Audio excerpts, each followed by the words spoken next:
evening from Los Angeles, and we begin with a special comment on this day's ominous, almost indescribable events. It is one of the great, dark, evil lessons of history. A country, a government, a military machine can screw up a war 7 ways to Sunday. It can get thousands of its people killed. It can risk the safety of its own citizens. It can destroy the fabric of its nation.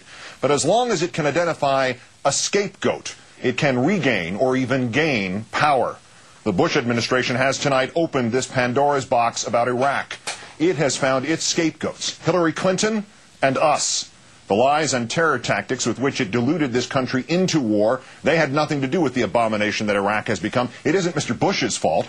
The selection of the wrong war, in the wrong time, in the wrong place, the most disastrous geopolitical tactic since Austria-Hungary attacked Serbia in 1914 and destroyed itself in the process. That had nothing to do with the overwhelming crisis Iraq has become. It isn't Mr. Bush's fault.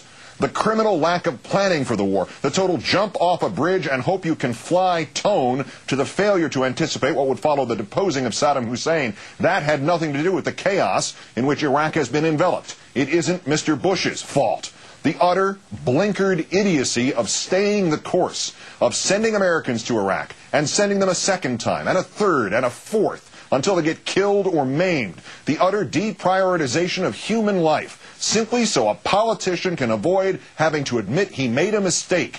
That had nothing to do with the tens of thousands of individual tragedies darkening the lives of American families forever. It isn't Mr. Bush's fault. The continuing, relentless, remorseless, corrupt, and cynical insistence that this conflict is somehow defeating or containing or merely engaging the people who attacked us on 9/11. The total Alice through the looking glass quality that ignores that in Iraq we have made the world safer for Al-Qaeda. It isn't Mr. Bush's fault.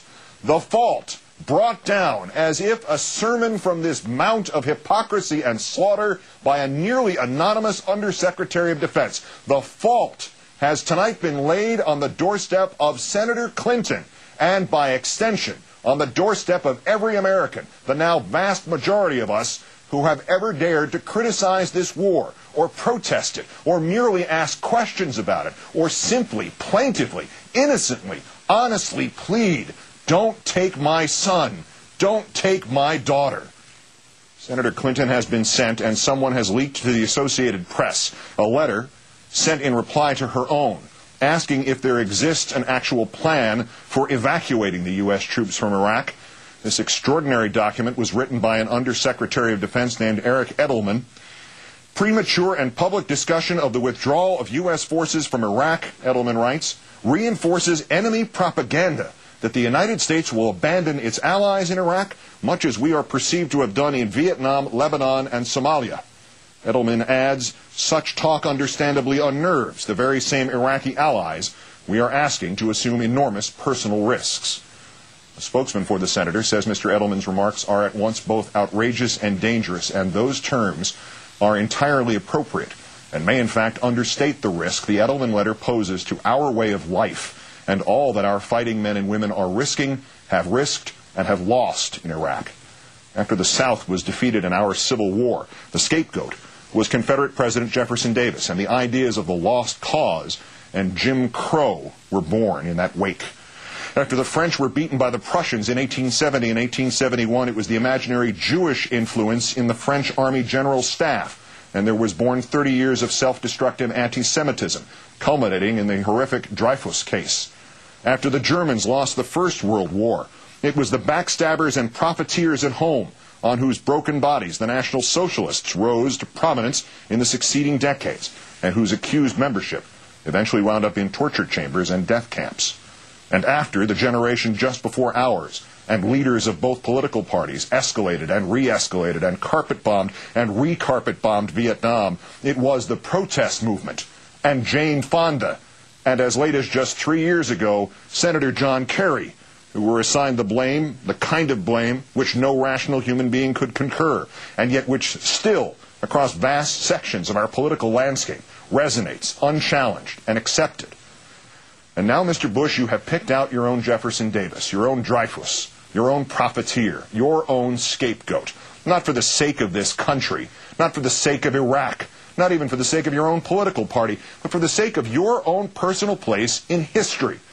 But in reaching for that place, you have guaranteed yourself tonight not honor, but infamy. In fact, you have condemned yourself to a place among that remarkably small group of Americans whom Americans cannot forgive.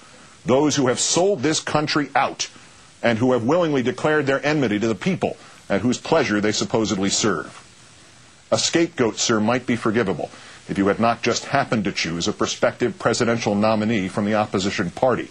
And the accusation of spreading enemy propaganda that the United States will abandon its allies in Iraq, much as we are perceived to have done in Vietnam, Lebanon, and Somalia, might be someday atoned for, sir, if we all didn't know, you included, and your generals, and the Iraqis, that we are leaving Iraq, and sooner rather than later. And we are doing it even if to do so requires first that you must be impeached and removed as President of the United States sooner rather than later.